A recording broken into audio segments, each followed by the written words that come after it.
Hello friends, welcome to Ramas Yummy Kitchen. இன்னைக்கு நம்ம சூப்பரான சிதம்பரம் கத்திரிக்காய் கோஸ்து தான் பார்க்க போறோம்.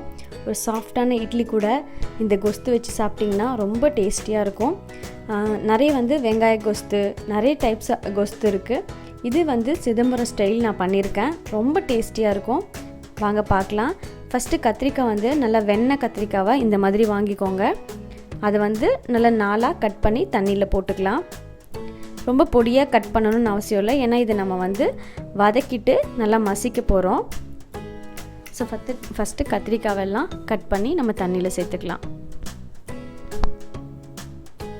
கத்திரிக்காய் கட் பண்ண உடனே பக்கத்துலேயே தண்ணி வச்சுக்கோங்க, ஏன்னா கலர் மாறிட்டா நல்லா இருக்காது பார்க்குறதுக்கே. இப்போ இதுக்கு ஒரு மசாலா நம்ம அரைக்க போகிறோம்.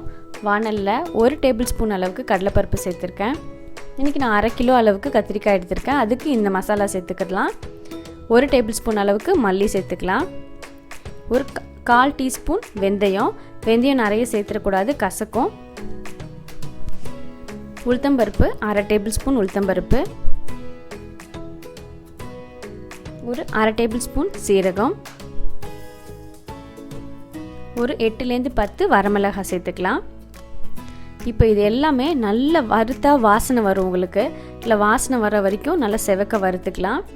இப்போ வறுத்ததுக்கப்புறம் இதை ஒரு பிளேட்டில் மாற்றிட்டு நல்லா ஒரு கொரப்பாக ஒரு பவுடர் மாதிரி இது அரைச்சிக்கலாம். இப்போது சூப்பராக ரெடி ஆயிடுச்சு அந்த பவுடரு.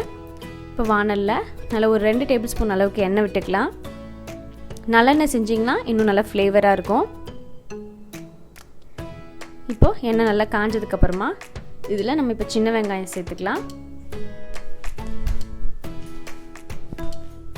ஒரு 10லேருந்து 15 சின்ன வெங்காயம் சேர்த்துக்கிறேன்.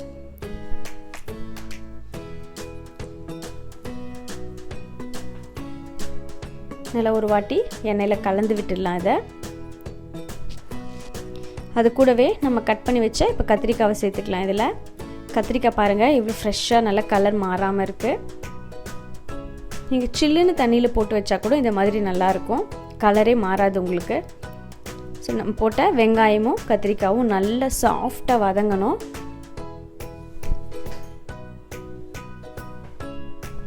இப்போ இந்த மாதிரி ப்ரெஸ் பண்ணி பார்த்தீங்கன்னா நல்லா குழவாக அமுங்கணும். இப்போ எல்லோரும் இதை மிக்சியில் போட்டு அரைச்சிப்பாங்க. நீங்கள் மிக்சியில் அரைச்சிட்டிங்கன்னா ஒரு மாதிரி குழன்னு பேஸ்ட் மாதிரி வந்துடும். அந்த மாதிரி இல்லாமல் நல்லா வதக்கிட்டு இருக்கும் போதே இந்த மாதிரி ஒரு பொட்டேட்டோ மேஷர் வச்சு இந்த மாதிரி நல்லா மசிச்சு விட்டுக்கோங்க சூட்டில். நம்மளுக்கு நல்லா கொஞ்சம் திப்பியாக இருக்கும், சாப்பிடும்போது நல்லா டேஸ்ட்டாக இருக்கும், சாப்பிட்றதுக்கே நல்லாயிருக்கும். அரைக்காமல் இந்த மெத்தடில் பண்ணுங்கள், ரொம்ப நல்லாயிருக்கும். இப்போ பாருங்கள் சூப்பராக குழன்னு இல்லாமல் உங்களுக்கு வெங்காயமும் கத்திரிக்காயும் நல்லா தனித்தனியாக தெரிகிற மாதிரி இருக்குது. அதே சமயம் நல்லா நம்ம மசிச்சிட்டோம். இப்போ இது ரெடி ஆகிடுத்து. இதை எடுத்து ஒரு பாத்திரத்தில் வச்சிடலாம். அதே வானலில் இன்னொரு 2 டேபிள் ஸ்பூன் எண்ணெய் விட்டுக்கிறேன். கடுகு தாளிச்சிக்கலாம். உளுத்தம்பருப்பு 1 ஸ்பூன் போட்டுக்கலாம். கடலைப்பருப்பு 1 ஸ்பூன் போட்டுக்கலாம். இதெல்லாம் நல்லா செவக்க வறுக்கணும். கொஞ்சம் கருவேப்பிலை எல்லாத்தையும் சேர்த்து நல்லா வாசனை வரணும். அதே சமயம் கலர் நல்லா கோல்டன் ப்ரௌனாக வரணும். கடுகு நல்லா வெடிக்கணும், அப்போ தான் இந்த டேஸ்ட்டாக இருக்கும். காஞ்ச மிளகா ஒரு 2 காஞ்ச மிளகா கிள்ளி சேர்த்துக்கிறேன்.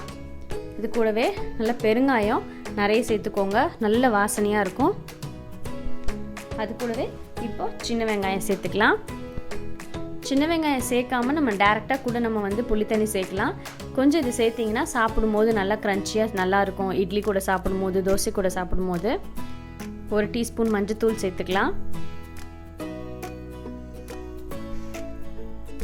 புளித்தண்ணி நல்லா ஒரு சின்ன நெல்லிக்காய் அளவுக்கு கரைச்சி வச்சுருக்கேன். தண்ணியாக இருக்கணும், அதை நம்ம சேர்த்துக்கலாம்.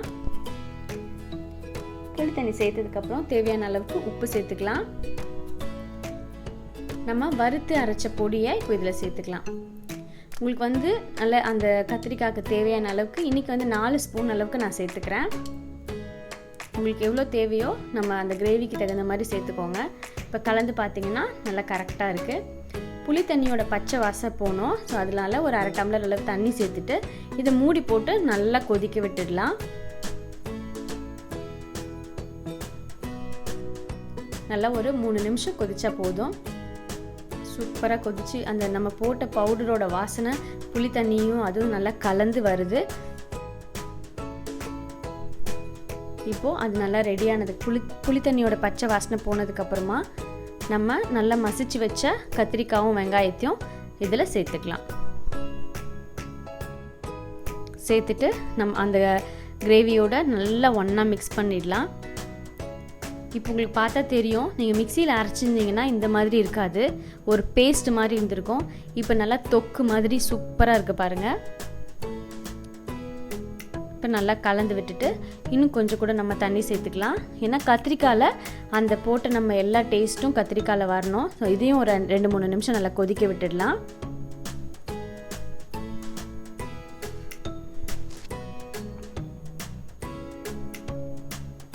மூடி போட்டு ஒரு 2 நிமிஷம் கொதிக்கட்டும். இப்போ திறந்து பார்த்துடலாம். நல்லா சூப்பராக கொதிச்சாச்சு. நல்லா கமன்னு நம்மளோட சிதம்பரம் கத்திரிக்காய் கொஸ்து வாசனை வருது சூப்பராக.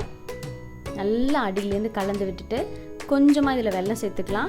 வெல்லம் சேர்த்துட்டா அந்த புளியோட ஒரு எரிப்பு இது வராது, டேஸ்ட்டும் உங்களுக்கு நல்லா எடுத்து கொடுக்கும், சூப்பராக இருக்கும். இப்போ கடைசியாக கொஞ்சமாக பச்சை கருவேப்பிலையை கட் பண்ணி இதில் சேர்த்துக்கலாம். வெல்லம் சேர்த்து நல்லா கலந்துட்டோம். நம்ம இப்போ கருவேப்பிலை சேர்த்துக்கலாம். அதையும் சேர்த்துட்டு அடியிலேருந்து நல்லா ஒரு வாட்டி கலந்து விட்டுருங்க. ரொம்ப சுவையான ட்ரெடிஷ்னலான சிதம்பரம் கத்திரிக்காய் கொஸ்து சூப்பராக ரெடி.